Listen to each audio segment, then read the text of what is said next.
ഹാങ്ങറിൽ നിന്നും പുറത്തിറങ്ങി പരീക്ഷണ പറക്കലും കഴിഞ്ഞ് ഉടൻ തന്നെ മടക്കയാത്രയ്ക്ക് ഒരുങ്ങിയിരിക്കുകയാണ് ബ്രിട്ടന്റെ യുദ്ധവിമാനം. എന്തായാലും യാത്രയെപ്പെന്നോണം വീണ്ടും ട്രോളുകൾ കൊണ്ട് മൂടുകയാണ് F-35നെ. കട്ടപ്പുറത്തായ യുദ്ധവിമാനം ഒടുവിൽ പറക്കാനുള്ള തയ്യാറെടുപ്പിലാണ്. ആദ്യം കേരള ടൂറിസത്തിന്റെ പരസ്യത്തിൽ ഇടം പിടിച്ചതോടുകൂടി തന്നെ F-35 കേരളത്തിൽ വലിയധികം തരംഗമായി മാറുകയായിരുന്നു.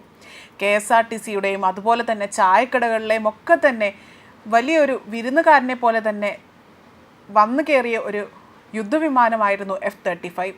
തനി നാടൻ വേഷത്തിൽ ചായക്കടയ്ക്ക് മുന്നിൽ വരെ എത്തുകയും ചെയ്തു. എന്തിനധികം പറയുന്നു, മിൽമ പാലിൻ്റെ പരസ്യത്തിൽ പോലും നിറഞ്ഞു നിൽക്കുകയായിരുന്നു F-35 യുദ്ധവിമാനം. എന്തായാലും ഇപ്പോൾ സാങ്കേതിക തകരാർ എല്ലാം പരിഹരിച്ചുകൊണ്ട് തന്നെ മടക്കയാത്രയ്ക്ക് ഒരുങ്ങുകയാണ്. ട്രോളുകൾ മാറ്റി നിർത്തിയാൽ അതീവ സുരക്ഷാ സന്നാഹങ്ങളോടെയായിരുന്നു ബ്രിട്ടീഷുകാർ ഈ യുദ്ധവിമാനത്തെ തിരികെ കൊണ്ടുപോകാൻ എത്തിയതും. F-35ന്റെ സവിശേഷതകൾ ഇന്ത്യക്കാർ തിരിച്ചറിഞ്ഞാലോ എന്ന ഭയവും ഇവരുടെ ഉള്ളിൽ നിറഞ്ഞു നിന്നതോടുകൂടി തന്നെ ഒന്ന് തൊടാൻ പോലും അനുവദിച്ചിരുന്നില്ല. ഇന്ത്യയുടെ റഡാർ കണ്ണുകളെ വെട്ടിച്ചു പറക്കാൻ പാകത്തിന് തന്നെയാണിപ്പോൾ അറ്റകുറ്റപ്പണികൾ പൂർത്തിയാക്കിക്കൊണ്ട് ഇവർ പുറത്ത് ഇറക്കിയിരിക്കുന്നത് എന്നതാണ് റിപ്പോർട്ടുകൾ സൂചിപ്പിക്കുന്നത്. മാത്രമല്ല, ചുമ്മാതങ്ങ് പോകാനും നിർവാഹമില്ല. ഇത്രയും ദിവസം തിരുവനന്തപുരം വിമാനത്താവളത്തിൽ കിടന്നതിന് വാടക സഹിതം ഒരു ചില്ലിക്കാശ് പോലും കുറയാതെ തന്നെ കൊടുത്തിട്ട് വേണം ബ്രിട്ടനിലേക്ക് തിരികെ പറക്കാൻ. അതേപോലെ തന്നെ തിരുവനന്തപുരം വിമാനത്താവളത്തിന് ഏകദേശം 10 ലക്ഷത്തോളം രൂപ കിട്ടുകയും ചെയ്യും എന്നതാണ് റിപ്പോർട്ടുകൾ പ്രകാരം. പ്രതിദിനം 26,261 രൂപയാണ് പാർക്കിംഗ് ഫീസായി ഈടാക്കുന്നത്. ജൂൺ 14-നായിരുന്നു വിമാനം തിരുവനന്തപുരം വിമാനത്താവളത്തിൽ ഇറക്കിയത്. ജൂൺ 22-ന് വിമാനം മടങ്ങുമെന്നായിരുന്നു റിപ്പോർട്ടുകൾ പുറത്തുവന്നത്. എന്നാൽ അതിന് സാധിച്ചില്ല. അങ്ങനെയെങ്കിൽ 38 ദിവസത്തെ വാടകയാവും ഈടാക്കുക. വാടക ഇനത്തിൽ 8 ലക്ഷത്തോളം രൂപ വിമാനത്താവളത്തിനും ഹാങ്ങർ സംവിധാനം നൽകിയതിന് എയർ ഇന്ത്യക്ക് ലഭിക്കും. ഒരു മാസത്തോളമായി തന്നെ തിരുവനന്തപുരം വിമാനത്താവളത്തിലുള്ള ബ്രിട്ടന്റെ യുദ്ധവിമാനം F-35Bയുടെ അറ്റകുറ്റപ്പണികൾ പൂർത്തിയാവുകയാണ് ഉണ്ടായത്. എയർ ഇന്ത്യയുടെ ഹാങ്ങറിലേക്ക് മാറ്റിയ വിമാനം ഇന്ന് പുഷ് ബാക്ക് ട്രാക്കർ ഉപയോഗിച്ചുകൊണ്ട് തന്നെ പുറത്തേക്ക് എത്തിച്ചു.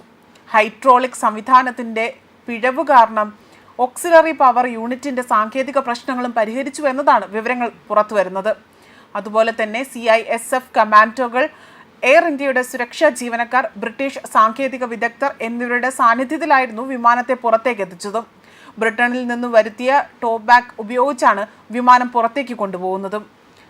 അതുപോലെ വിമാനം എപ്പോഴാണ് ടേക്ക് ഓഫ് ചെയ്യുന്നതെന്ന് സംബന്ധിച്ച വിവരങ്ങൾ ഇതുവരെയും ലഭ്യമായിട്ടില്ല. വിമാനത്തിന്റെ പരീക്ഷണ പറക്കൽ ഇന്ന് നടക്കും. ഇതിനുശേഷം മാത്രമേ വിമാനം UK കൊണ്ടുപോകാനാകൂ എന്നതാണിപ്പോൾ പ്രാഥമിക റിപ്പോർട്ടുകൾ സൂചിപ്പിക്കുന്നത്. ജൂൺ 14-നായിരുന്നു ഇന്ധനം കുറവായതിനെ തുടർന്നുകൊണ്ടും സാങ്കേതിക തകരാറുകൾ കാരണവും വിമാനം നിലത്തിറക്കിയത്. ബ്രിട്ടീഷ് പാർലമെന്റിൽ പോലും വിമാനം തിരുവനന്തപുരത്ത് കിടക്കുന്നത് വളരെയധികം ചർച്ചയായി മാറുകയും ചെയ്തിരുന്നു. ഇതോടെയായിരുന്നു വിമാനം ഹാങ്ങറിലേക്ക് മാറ്റാൻ പോലും ബ്രിട്ടീഷ് അധികൃതർ സമ്മതിച്ചത്. അത്യാധുനികവും അതുപോലെ തന്നെ അതീവ സുരക്ഷാ സംവിധാനങ്ങളുമുള്ള ഈ ഒരു വിമാനത്തെ മറ്റൊരു രാജ്യത്തെ ഹാങ്ങറിലേക്ക് മാറ്റുന്നതിനോട് സൈന്യത്തിന് ആദ്യം യോജിപ്പില്ലായിരുന്നു. അതുപോലെ അമേരിക്കൻ നിർമ്മിതമായ 5ാം തലമുറ യുദ്ധവിമാനം നാറ്റോ സഖ്യത്തിൽ ഉൾപ്പെടാതെ തന്നെ മറ്റൊരു രാജ്യത്തിനും ലഭിച്ചിട്ടില്ല. അതിനാൽ തന്നെ സാങ്കേതിക വിദ്യ ചോരുമോ എന്ന ആശങ്കയായിരുന്നു വിമാനം ഹാങ്ങറിലേക്ക് മാറ്റാതിരിക്കാനുള്ള ഒരു കാരണമായി പറഞ്ഞതും. സാങ്കേതിക തകരാർ പരിഹരിക്കാൻ വഴിയില്ലാതെ വന്നതോടുകൂടി തന്നെയാണ് ഇതിന് ബ്രിട്ടൻ വഴങ്ങിയതെന്നും റിപ്പോർട്ടുകൾ പുറത്തു വന്നിരുന്നു. അതുപോലെ തന്നെ 14 അംഗ സംഘം തന്നെയായിരുന്നു വിമാനത്തിന്റെ അറ്റകുറ്റപ്പണി നടത്താനെത്തിയതും. ന്യൂസ് ഡെസ്ക് കർമ്മ ന്യൂസ്.